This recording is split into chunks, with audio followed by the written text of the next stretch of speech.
Tervetuloa Sipa jatkepäille. Tällä kertaa jatkan meidän ykkösarjan Tossupopon kanssa.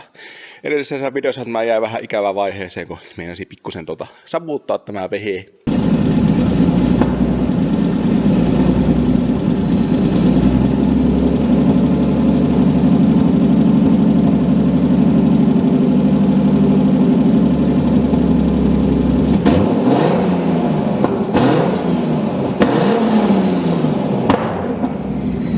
Eli ei muuta kuin tutkimaan mikä mättää. Ensimmäisenä varmaan saattaa tulla mieleen, että olisiko kansipahvissa jotain häikkää ja se falskaa. No, Petri käytteli tätä lämpimäksi, että se alkoi savutteleen ja katsoi tuommoisella nesteellä, että onko jäähdytinnesteessä pakokaasua. Ja eihän siellä ole, kun nesteen väri ei tuosta sinisestä muutu miksikään. Sitten ei muuta kuin tulpat pois ja melko öljykarstaisethan ne on. Ranget kaikki siinä näyttää pian.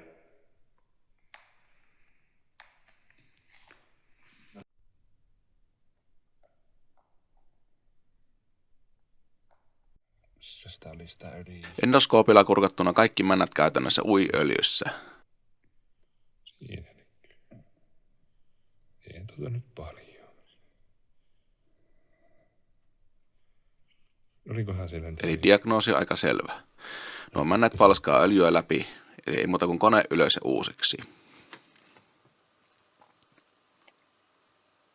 Joo, se Petri ahkera tuon moottorin ylös ja tää oli oikeastaan aika helppo nostaa tuosta autosta ilmeisesti pihalle, ettei sillä oikeasti mennyt hirveän kauan aikaa. Oli tarkoitus purkaakin tämä auto, mutta se on Petri myös ahkerannut tuon oma oneensa takaisin läjiään ja käyttänyt sen penkässä muuta, että se ei ole enää tässä meillä viemässä tilaa, niin sen takia Petri vähän jäi kesken tämä. Pitää mun ruveta nyt tämä moottori räjäyttämään ja vaihdetaan ne männät oikeastaan tuolla käyttää koneesta mulla muuta semmoista, mutta siinäpä se moottori olisi nyt purettuna. Petri oikein reippaasti purki sen tähän näin ja tosiaan se Petri myös vähän tutki sitä savutushommaa ja se nyt näyttäisi siltä, että näiden mänttien päälle oli ilmestynyt ihan älytön määrä öljyä ja se nyt ei ainakaan kansipahvista tuu, koska se tosiaan kansipahvi pisti tosi hyvin. Petri tsekkasi se sillä aineella sen, että ei väri muutu muuta, että se on niinku ok. Eli käytännössä aineenvaihtamista se tulee sitä männistä läpi ja niin kuin taisin siinä ekassa videossa sanoa, nämä männät on ollut aina sellainen ongelma, että nämä tahtoo savuttaa enemmän tai vähemmän.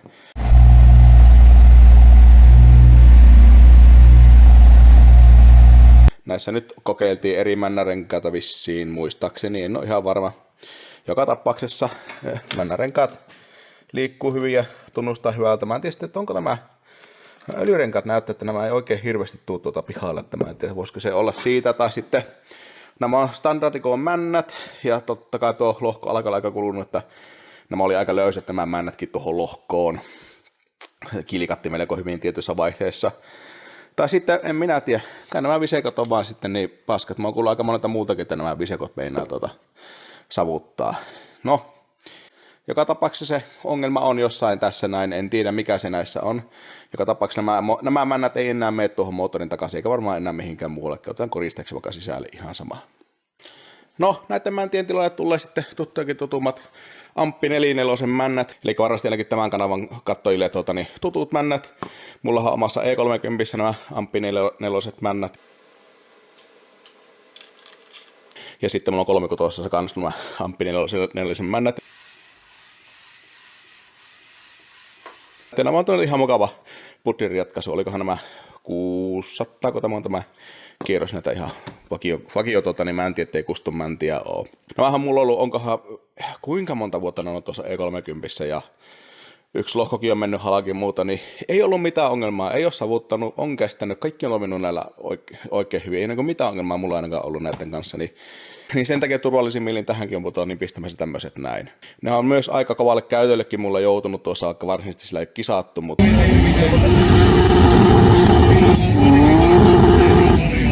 totta kai mä oon itse vähän tyrinyt kaikkia. Mutta jos ne kestää kaiken sen, niin eiköhän ne kestä tässäkin. Ne saattaa vähän näyttää tosiaan korkeilta, nämä männät, ainakin jos me verrataan näihin visekon mänttiin. Tällainen näin. Tämä johtuu siitä, että nämä on Vanox-koneen männät, nämä näin. Ne on kummatkin on samalle about 9 suhe yhden puristuksille, niin kuin kaikki muodot ja muuta mätsää sillä lailla. Mutta tosiaan vanoskonne ja non-vanoskonne ero on siinä, että vanoskonneessa 140 milliset veivit ja vanoksettomassa on sitten 135 milliset veivit. Eli sen takia tämä mäntä on 5 milliä korkeampi, niin kuin näkyy tuossa noin.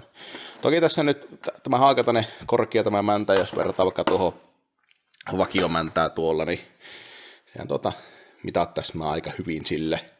Siinä vaan tosiaan tuo kuppi on pikkusen syvempi, kun nämä ahtokäyttöön tarkoitettuna on about 9 puristuksilla.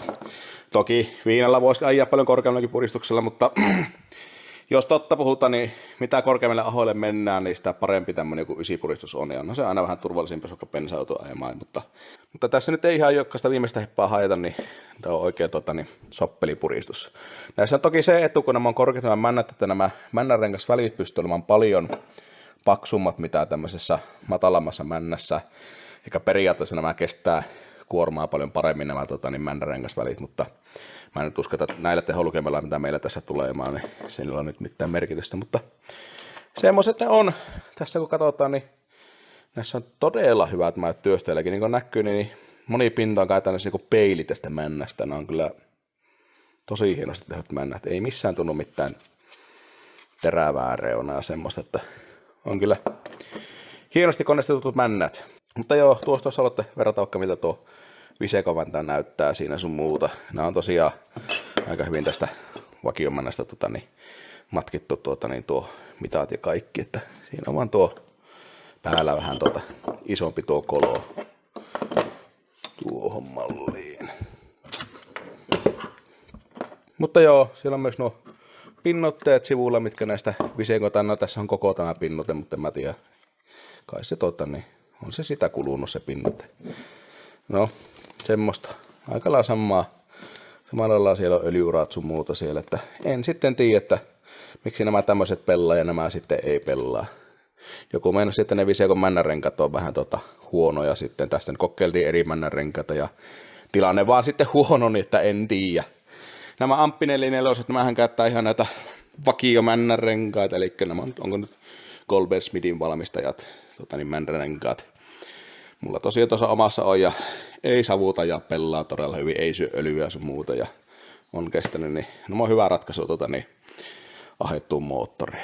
Mutta mulla on tuo lohko nyt viite koneistukseen tuolle Rajaniemen Motorsportille. Se poro ja hoonaa sen lohko näille männille sopivaksi, mulla on sille mallikappaleen männät mukana sille. Tai kunhan se tulee, niin Petri varmaan rupeaa sitten läjäämään todennäköisesti. Mä luulen, tai ihan kumpi vaan, mä tiedä. Ja nyt riippuu sitä, kumpi meistä tallilla sattuu olemaan silloin, kun osaat tällä valmiina, niin ruvetaan läjäämään moottoria. Ei me oikeastaan muuta tehdä, että veivi vaihtuu 135 milliseen. Mä en tiedä, pistäänkö me vakioveivit Normanoksen vai sitten Petriisiltä taitaa olla Max Speedin Rotsin H-profiilitkin yhdet, että jos ne löytyy, niin pistetään ne. Mutta siis muuten samanlaisena läjiä, ei mitään ihmeellistä. Pikku hyppy ajassa eteenpäin. Nyt meillä on nämä Petri vanhat Max Speedin Rotsin H-profiiliveivit takaisin täällä tallilla. Nämä on tosiaan 135 milliset veivit, niin ne toimii näette Amppi 4.4 M50 panoskoneen mäntien kanssa yhteen, niin saadaan näillä semmonen sopivat purissuhteet sun muuta. Niin vaikka siinä ruvetaan katsoa nyt nuo männänrengaatälykset kohdalleen ja sitten kun on kohdallaan, niin sitten lyövään alakertaläjiä ja niin poispäin. Toki pitää katsoa sitten nuo veivien pikivälykset tuolta sun muuta, että on tässä tää hommaa vielä.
Niin nämä alakerran osat oli siis Petrin Onesta ja Petri kerkesi ne aiemmin jo myydäkin eteenpäin.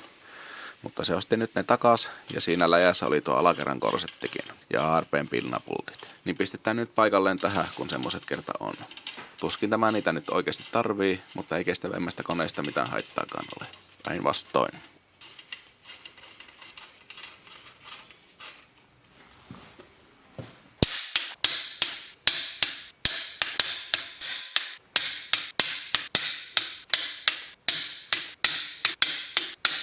By the way, kampuraksi vaihtuu nyt hyllystä M52B25 kampura M50 kampuran tilalle.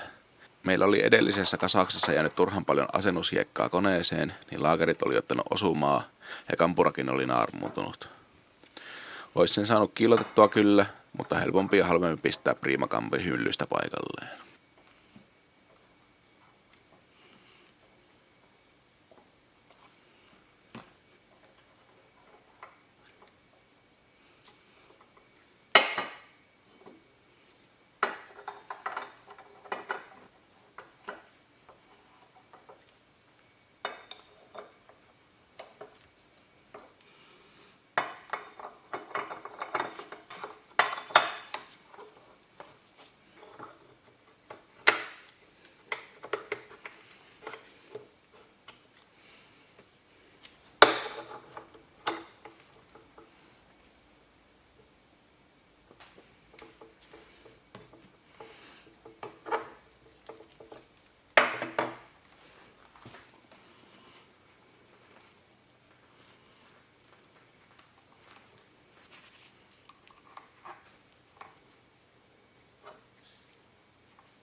Nämä laakerit ja muut osat moottorin tuli nopeasti edullisesti TMA-varaosilta, mikä on uusi suomalainen varaosakauppa verkossa.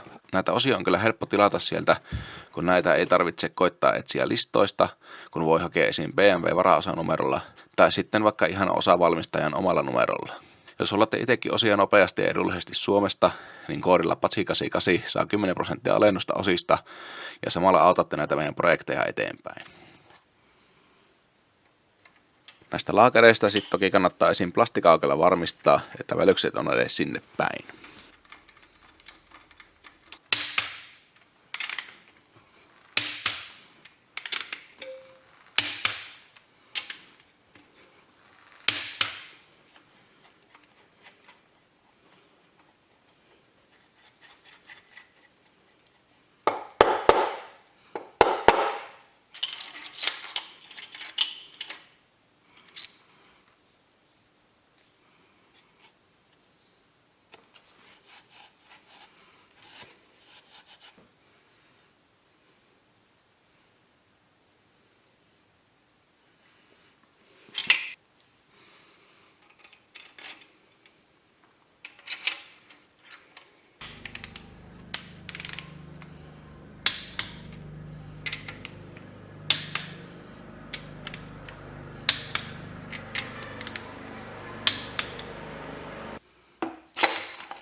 Siinä se meidän uusi alakerta olisi nyt nipussa.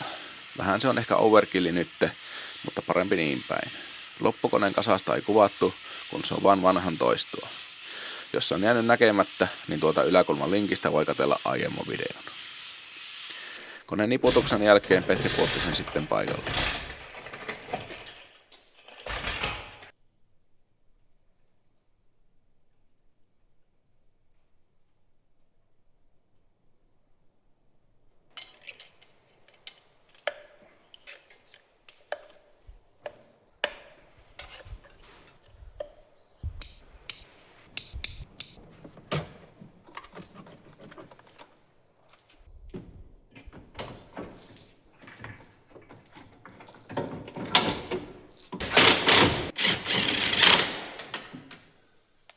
Pakoputkihan tästä jäi aiemmin tekemättä, niin Petri hitsaili semmoisenkin läjään.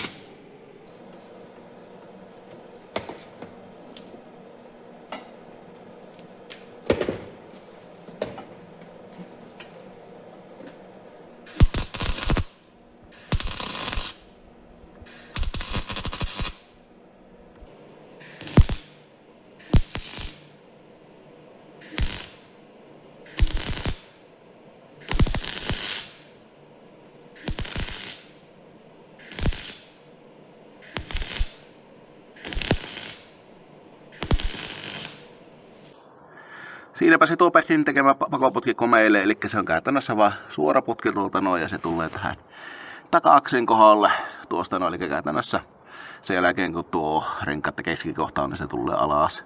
Se jätetään lyhyeksi sen takia, että jos tämän perä töpsettää johonkin, niin se ei ensimmäisenä ota tuo putki kiinni ja sitten se hajottaa kaikki turpot ja pakosarjat ja semmoset, niin sen takia se on toki lyhkäinen. Ja tämä kun ei tule kadulle, niin se saa meille nyt olla tämmönen, että saa nähdä kuinka kova äänen se on, mutta sehän tässä se leviää. Niin. Sittenpä voisi pyörittää öljynpaineet ja koittaa käyntiin.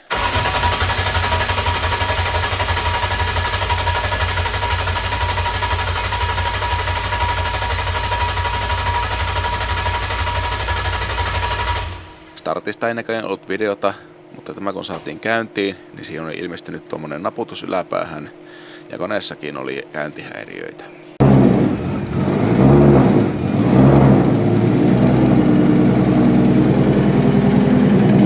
Käyntihäiriöiden syyksi paljastuu ihmettelyiden jälkeen Gambura-asentoanturi, kun sen antama jännite vaihteli 0 ja 1,1 voltin välillä, kun se pitäisi vaihdella 0 ja 5 voltin välillä. Tuo RM Primis siitä aiemmin jo valittelikin, mutta en sitten tehnyt asialle mitään, kun autokummisin kävi ihan ok.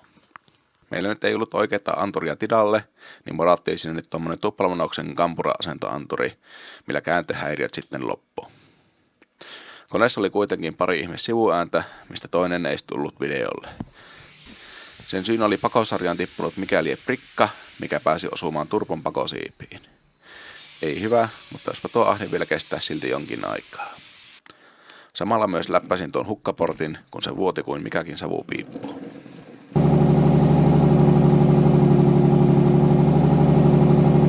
No, tuon jälkeen kone kävikin jo ihan ok ja päästiin pikkusen kokeilemaan, miten se liikkuu.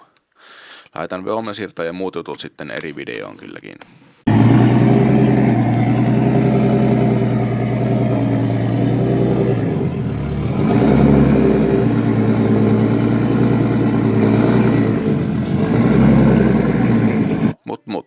Sitten todettiin, että kone edelleenkin naputtaa melkoisesti ja kerkesin vaihtaa siihen uudet nostimetkin, kunnes ongelmat taas jatkuivat. Ja joo, en tiedä kyllä taas, että mikähän vaihtaminen tässä videossa, mutta tässä on edelleen vähän ongelma tai vehkeisiä pelaamaan. Tässä perissä muuta pitäisi nyt ok, mutta on koitettu käytellä, jos joka kerta nostaa lämpöjä. Siinä ei selvästikään lähde neste kiertämään. Kaikki syyläristä tuleva neste on ihan kylmää tai siis siltä tuunnestettä. Niin. Siinä pitää termostaatti vaihtaa, todennäköisesti termostaatti umissa, koska pumppu mun mielestä pelaa ja kaikki muuta. No, sitä Petri vissi oli aloittelussa vaihtelemaan, niin sitten tätä näissä on kääntiin. Bensapainet on nollassa. Petri koitti bensapumppua pyörittää suoraan johoilla. Se sanoo mitään, että bensapumppu on nyt sitten mennyt sököksi tästä vehkeestä. Siinähän oli sitä ihme sontaa tankissa, minkä takia se ei käynytkään, ja se pumppukin kuulosti tosi ouvolta, se alkoi ääntää ihan eri iloisesti, kun sai oikeita tavaraa läpi siitä, mutta se on voinut hajottaa sen pumpun se väärä tavara, mitä oliko vettä tai jotakin siellä, tai sitten E85 ei tykännyt. Niin, vaihdetaanpa nyt uusi bensapumppu, jos saisi tavallaan pari otettua pois tuosta, koska tuo laskee aika paljon alaspäin, mä saisi työnnettyä tuota ennen kuin se vaihdettu. Niin. Tähän hätään en saanut muuta kuin käytetyn pumpun, onko tämä nyt 255 LPH Valpro. Tämä pitäisi olla ihan toimiva käytetty pumppu, tämä on aika vanha, mutta tällä ei vissi ole käytännössä ajettu metriäkään, että tätä on ollut, niin vaihdetaanpa tämmöisen paikalleen, tämä ainakin pyörii ja surisee, että se on paljon paremmin tuossa paikalla oleva. Jos tämä toimii ja kestää, niin tämä pitäisi olla ihan riittävä pumppu tuohon vehkeeseen, oikean kokoinen ja kaikkea muutakin, niin vaihdetaan pumppu tähän näin ja perhautetaan tuohon nosturille se ja sitten vaihdetaan termostaatti, jos sen sitten saisi oikeasti käytetä sillä lämpimäksi, että se rupeaa keittämään. Tai ei se ole siis keittänyt, mä oon sammutettu ennen kuin se rupeaa keittämään, mutta selvästi ei siinä ei pystytty lämmöitä, että kohdallaan. Että pleksit ja kaikki muuta pyörii, letkuissa ei ole ilmaa ja muuta, mutta se ei vaan kierrä sen esteessä syylällissä, eli todennäköisesti on se termarisökönä, mikä hyllystä on laitettu, niin pistetään hyllystä joku eri termari sinne. Mutta eka tämä bensapumpun vaihto. Petristä on täällä aloitelle, eli perinteisen tapaan pemareihin bensapumppu löytyy täältä penkin alta ja tuolta, niin pitää se nostella pois sieltä ja katsotaan mitä siitä löytyy. Mä en tiedä yhtään minkälainen tässä on tämä tankkilaite, mutta sehän selviää, kun otetaan se pois.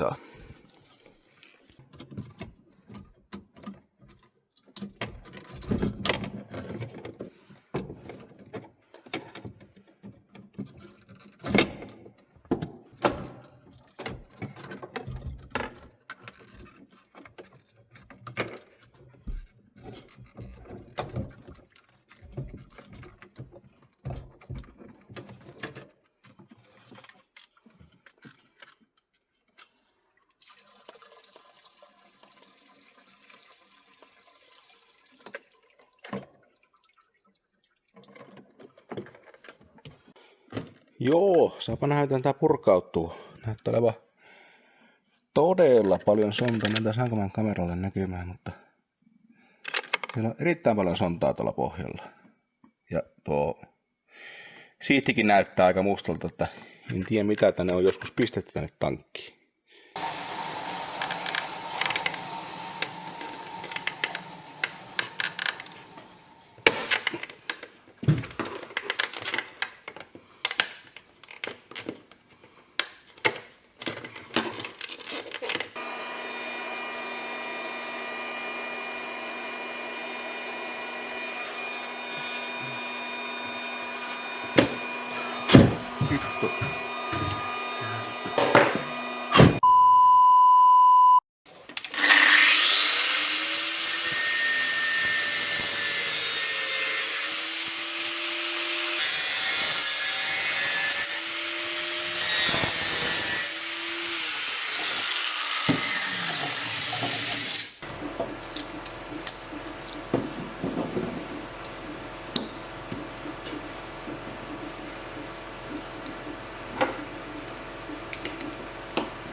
Testing. Kyllä se surahti sieltä. Fuel pressure. Voi vittu se tippuu. Siinä varmaan tuo takaisku rikki. No.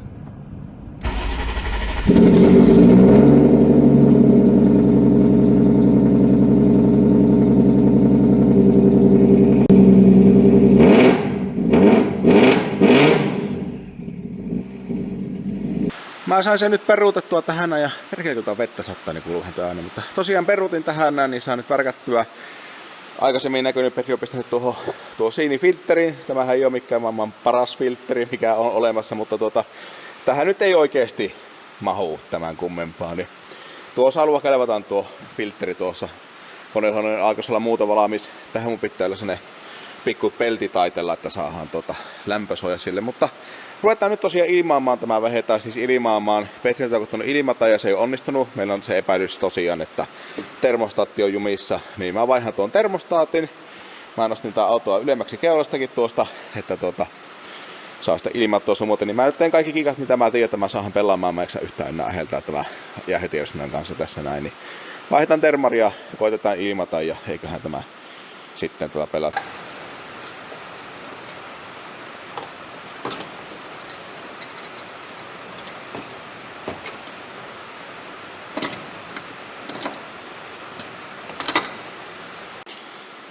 Termostaatti irti ja sinne tosiaan vaihdettiin jo tämmönen uusi termarikotelo. Jos muistatte edellisen videossa tai jossakin vanhemmassa, se vanha termostaattikottelu oli todella hapettunut ja paska. Nyt on tänne uusi alumiininen termarikotelo siellä.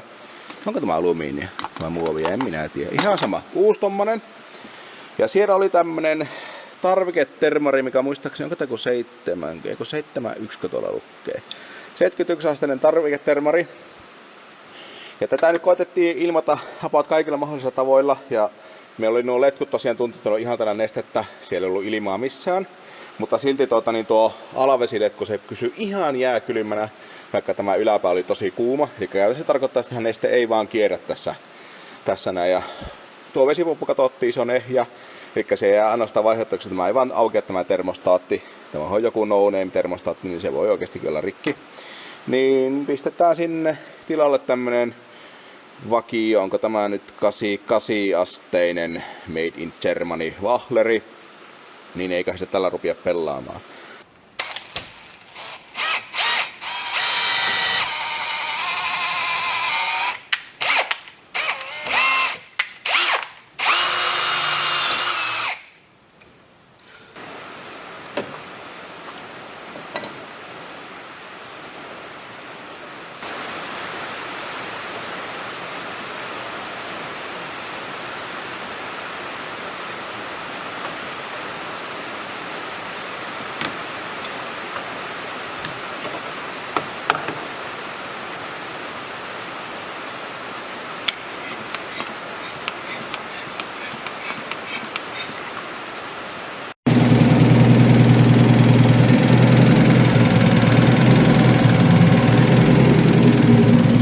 Termostaatin vaihdon ja ilmauksen jälkeen lämmöt käväsi tuolla päälle 100, mutta ei noussut siitä enää.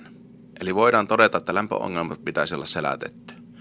Tekasin vielä nopean lämpösuojan tuohon puoleen suojaksi ja kävästiin sitten vielä pikku säätö- ja testiajelulla, koska se vaikka tuo naputuskin siitä katoaisi.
Eli joo, semmoiselta se nyt näyttää. Se on periaatteessa se on nyt valmis penkkiin. Mutta siinä tosiaan, mä en tiedä kuuluuko se videolla, se nalakotus venttiilikoneesta on edelleen siellä, vaikka siellä on ne uudet nostimet, niin en tiedä, pitääköhän meidän vaihtaa nokka tai ne nokkapukit varmaan jossain siellä se on. Se on ihan selvästi jossakin takapäästä kuuluu se venttiilikoneesta se nalakotus. Siellä nyt kun on ajettu parikin reissua, ei se ole sitä lähtenyt mihinkään, enemmän ehkä pahentunut vaan. Että toivottavasti siinä on ehkä jäänyt nyt jälki, mistä se johtuu. Tai sitten tämä summa muutenkin ruveta vaihtaa osaa sinne. Että nostimista se ei nyt johtunut, koska siellä on uudet nostimet ja se ääni on edelleen tismalleen sama. Että en sitten tiedä, mikä siinä on. Mutta semmonen se on. Seuraavaksi jaksossa varmaan sitten katsotaan voimaisesti muuta juttua, koska mä en nyt tähän videoon pistänyt niitä, että kokeillaan kerrankin tehdä vähän hyvin video. Erotetaan ne voimasiirto- ja alustahommat sitten omakseen videoksi. Mutta ja niiden jälkeen sitten varmaan vien tämä penkkiin, kunhan selvitetään, missä sinne alkoi johtuu tuosta. Mutta joo, siinäpä se oli tämä video nyt.